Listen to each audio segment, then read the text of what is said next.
নমস্কার বন্ধুরা, Champa's kitchen and blog চ্যানেলে তোমাদের সবাইকে স্বাগত। তো আজকের আমি করে দেখাবো বেগুন পুড়িয়ে বেগুনের ভর্তা। দেখো বন্ধুরা, এই বেগুনগুলোকে আমি ধুয়ে মুছে নিয়েছি। তারপর এইভাবে ছুরি দিয়ে আমি একটু কেটে দেবো, নাহলে পোড়ানোর সময় ফেটে যাবে। সেহেতু আগে দিয়ে এগুলো ছুরি দিয়ে কেটে দিলে ফাটবেও না, পোড়ানোটাও ভালো হবে।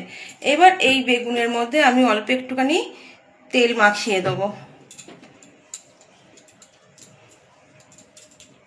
তো দেখো, প্রথমে আমি এই গ্যাসটাকে অন করে দিলাম, দিয়ে ওর মধ্যে একটা রুটি সেঁকার জাল বসিয়ে দিলাম। এবার তার মধ্যে আমি বেগুন দুটো পোড়াতে দেব। দেখো, এইভাবে আমাকে উল্টিয়ে পাল্টিয়ে সব দিকটা, পুরো দিকটা আমাকে ভালো করে পুড়িয়ে নিতে হবে বেগুনটা। বেগুনগুলো পুরো ভালোভাবে পুড়ে গেছে, এবার আমি গ্যাস অফ করে দেব। এবার এই বেগুনগুলোর মধ্যে একটু জল ছিটিয়ে দেবো, যেহেতু গরম তো ছাড়ানো অসুবিধা হবে, সেহেতু একটু জল ছিটিয়ে দেবো। এইভাবে বেগুনগুলোকে ছাড়িয়ে নেব। পুরো সব বেগুনগুলোকে আমি পুরো বেগুনটাকে আমি ভালো করে ছাড়িয়ে নেব। দেখো, বেগুনগুলোকে আমি এইভাবে পুরো বেগুনগুলোকে ছাড়িয়ে নিয়েছি। এবার কি করব, ছুরি দিয়ে এই মোটাটা কেটে ফেলে দেবো। দিয়ে আমি বেগুনগুলোকে একটু ছুরি দিয়ে দেখে নেবো ভেতরে কোনো পোকা টোকা আছে কিনা।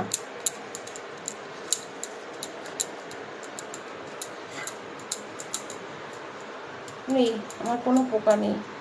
এখানটা মনে হচ্ছে একটু খারাপ আছে। ব্যাস, আমার বেগুনগুলো রেডি।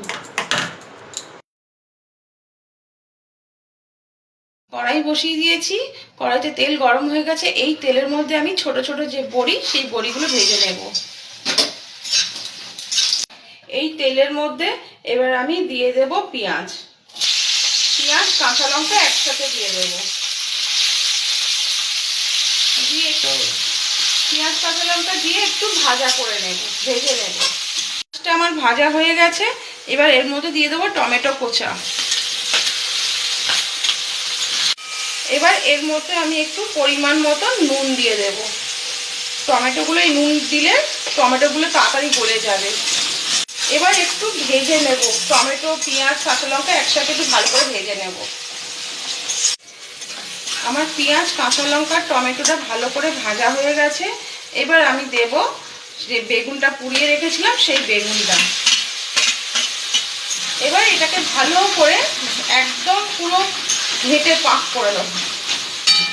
বেগুনটাকে ভালো করে মশলার সঙ্গে একদম ঘেঁটে দেব, ভালো করে নেড়ে এইভাবে একদম ঘেঁটে ভর্তা করে দেব। বেগুনটা ঠিক এরকম অবস্থায় হয়েছে, এটা আমার হয়ে গেছে। এবার এর মধ্যে আমি দিয়ে দেবো কুচিয়ে রাখা ধনে পাতা দিয়ে একটু নাড়াচাড়া করব। এবার আমি যে ভেজে রেখেছিলাম বড়ি, তো আমার বড়িগুলো ছোট, সেই জন্য আমি গোটা দিচ্ছি। যদি বড় বড়ি হয় বন্ধুরা, তাহলে একটুখানি ভেঙে গুঁড়ো করে দিও, একটু আধ ভাঙা করে দিও। ওটা খাবার সময় মুখে মজমজ করবে, খেতে খুব ভালো লাগবে।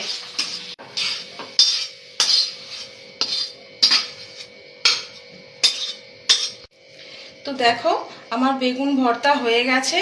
এই বেগুন ভর্তাটা এত টেস্টি হয়, এত টেস্টি হয়, তোমাদের সবাই প্রশংসা করবে। কাউকে যদি একবার এটা করে খাওয়াতে পারো, তোমার অবশ্যই প্রশংসা হবে। এটা রুটি দিয়ে, ভাত দিয়ে, সব কিছু দিয়ে খুব ভালো খেতে হয়।